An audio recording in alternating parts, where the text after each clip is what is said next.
Live from New York. It's the show that's actively getting news as we speak. Do you have your phone? I'm leaving that up to you, buddy. Wow. Do you have your phone? You're the big J journalist. Wow. Phone case. Well, it's because that's embarrassing. And what? Yellow? Hello? Yes, you have news. I'll get to you in a second. Meanwhile, Aaron Rodgers. He's still on the Packers, but guess what? The Jets are sending a contingent to go see him. What's next for the two-time MVP? Actually, four-time MVP. I was thinking of the Joker. Wrong sport. Meanwhile, LeBron says his son is already better than some players in the league. All right. Nick figured out exactly who he's talking about. I did an investigation, bro. That's a true story. And finally, we have a brand new segment. I'm sure, Pat. It's called NBA Title Pie, and we have a real treat for you. Ooh, we do. The staff bought a pie. Yeah. For the intro. Yep. And whoever's the staff's going to vote, and whoever's the worst in the segment, pie to the face. Wow. Yeah. True. Go ahead, introduce us. Sorry. Okay, hi, I'm Kevin Wilds. This is Chris Broussard. Nick, are you excited to smash a pie in your own? No, it's not going to happen. All right, let's just go for it. All right, brand new news today. We thought we were going to have Lamar news. We actually have a lot of Aaron Rodgers news. Dan Graziano reporting, quote, a contingent of Jets team officials are scheduled to fly out Tuesday to meet in person with Aaron Rodgers. Unclear whether the meeting will result in a trade.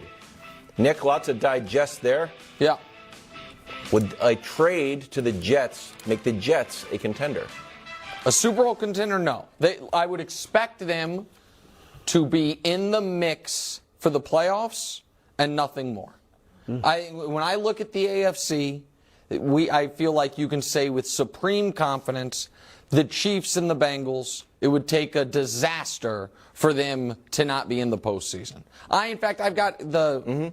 Well, you want me to keep going? I think the Jags also in that division would be a disaster. I'll give you the Bills. It would not take a disaster.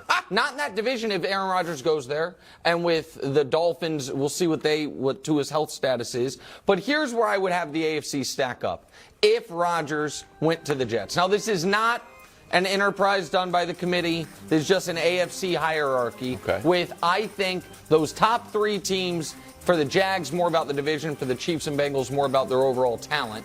Would be shocking if they don't make the postseason next year. The next three, Chargers, Bills, Dolphins, I would expect. The Ravens, we're going to see what happens with Lamar. And there's Jets, Steelers, Browns, see where Deshaun is and see what Sean Payton's impact on Russell Wilson is. All right. But he's coming around. Well, listen, there's 11 teams listed there. So there's only 16 in the conference. But that's where I would have the Jets. Now, Brew, if they were adding Aaron Rodgers from 2 years ago, I think that makes them a contender. But a weird thing is happening with the Aaron Rodgers discourse. People are expecting a player who is turning 40 this year to have a bounce-back season. And unless you're Tom Brady, that does not happen. And I fear that Brady and LeBron are going to lead to a lot of teams in their respective sports making bad decisions. Because they're going to say, oh, well, what we used to think when an NBA guy turns 35 or when a quarterback turns 38. But you can't compare someone to the player with the greatest longevity or the greatest career, however you want to look at it, in the respective sports. So I just think Rodgers is like the 12th best quarterback in football, which is way better than what the Jets have had, but I don't think it makes them a contender in the AFC. I'm with you. This is typical New York. All right, whether it's the Giants when they brought in Kurt Warner. Now, he did go to Arizona after that and play well, but, didn't do much in New York. The Knicks are constantly bringing in Steve Francis, be careful now. Penny Hardaway. Don't talk bad about Bing Bong. Guys that are past their prime, big names past their prime. Aaron Rodgers is better than Derek Carr. But I like Derek Carr better for the Jets because he's 31. He fits the timetable of their young players, and he would have been there for 4 or 5 years, okay?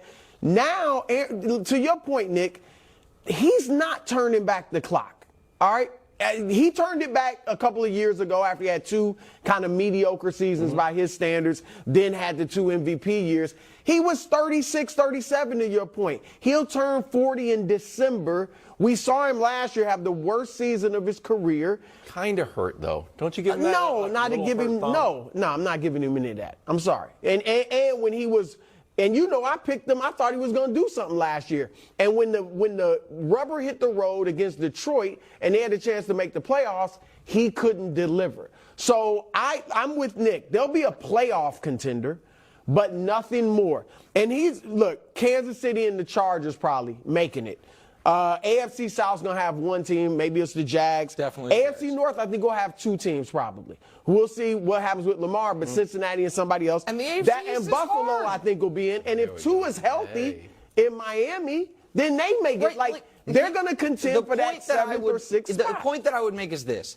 In the AFC, well, a couple things. One is, in the AFC, just call the Chiefs and the Bengals, and because I don't want to argue with you, say the Bills as well, as teams that we know are very, very good. And then teams that we know are bad, it's like the Texans, Colts, Patriots, and Raiders. What? And that might be the list. No, I'm not. Stop that. Why, the Patriots are automatically bad? Well, I mean, I think so. I think you're wrong. Okay, that's fine. But I think that's not a guarantee to and be the bad. one They other could be thing, in the hunt. I know that we've got to get to. We're one win away from the playoffs. Lamar breaking news, Yeah. but the last point I want to make Don't is put on a this. firebomb take then. If I'm the Jets, I want to know if Aaron's going to come to all the offseason. Thank you. I Because agree. he got all these new receivers, and you saw the relationship that he on field developed with the young receivers in Green Bay. Once they had a few months together, I'd want to hit the ground running. But this is Brew hasn't. No, we got to get to this, Brew. Is he committed? Correct. Is he just going there for the look? I'm not giving up $60 million, or is he really committed to playing football? Blow Brew's mind because I saw the tweet. Brew's phone's dead, so he hasn't seen it. Okay. Oh. News from Rappaport. The Ravens have tagged Lamar. It's the non-exclusive tag. It's Okay. Can I go? Jets, turn the plane around and go visit Lamar. I said go visit Lamar Jackson 100% instead of Aaron Rodgers. All right, if you get Lamar Jackson, you're contenders for the next 5-6 years. Did Elon make that flight tracking software illegal? Can someone show us if they actually do that? Really? Oh, I mean, just come his- on. yeah. Okay. Simple as that. I'm sorry. 100%. You did it to Derek Carr, right? Oh, you're second on our list. Tell Aaron Rodgers you're second. All right, and go get Lamar. Can I say Guarantee him okay, so $200 that's million, the whatever it Jets takes. part of it. I want to say the Ravens part of it. Mm-hmm. This relationship is over. It's over. You cannot. You know what the next piece of breaking news we're going to get? Report. Giants give Daniel Jones non-exclusive tag. You can't ask Lamar Jackson, who up to this moment has made less money in the NFL than Taysom Hill. That's a fact. Look it up, America. To play for the Daniel Jones contract. To play for less than Geno's going to make this year. To play for less than Carr's going to make this year. It's insulting. But, okay, go ahead, because I hear you. Yeah. But here's the thing. I think there's two things to this can't for the believe Ravens. they're doing that. I think, one, the owner, Steve Bisciotti, thinks no other owner is going to give him the fully guaranteed deal. So he'll see that, and then he's not getting $200 million guaranteed anywhere. We will be able to better negotiate with him. Secondly, that's a good take. If somebody does give him a great offer, maybe the Ravens will match But it. So let me. I don't think they expect him to play for $32 million. I got so excited. We probably should have explained the difference between exclusive and non-exclusive. So this tag means it's a 1-year, $32 million contract, and Lamar can negotiate himself with any team he wants, and then if they come to terms and the Ravens choose not to match it, that team gives the Ravens their next two first-round picks. But they can match it. They can match it. Absolutely have that chance. The exclusive would have meant $45 million, and no one can negotiate with them. Right. The Ravens could negotiate a trade. But here's the other piece of it that is important. He is allowed to talk to teams however long he wants.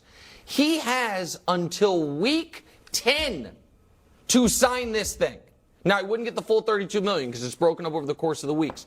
If he is as insulted by this as I think he is, as he will be, and as I think he should be, he can just sit there, negotiate with teams, wait and see if no one give me a guaranteed deal right now.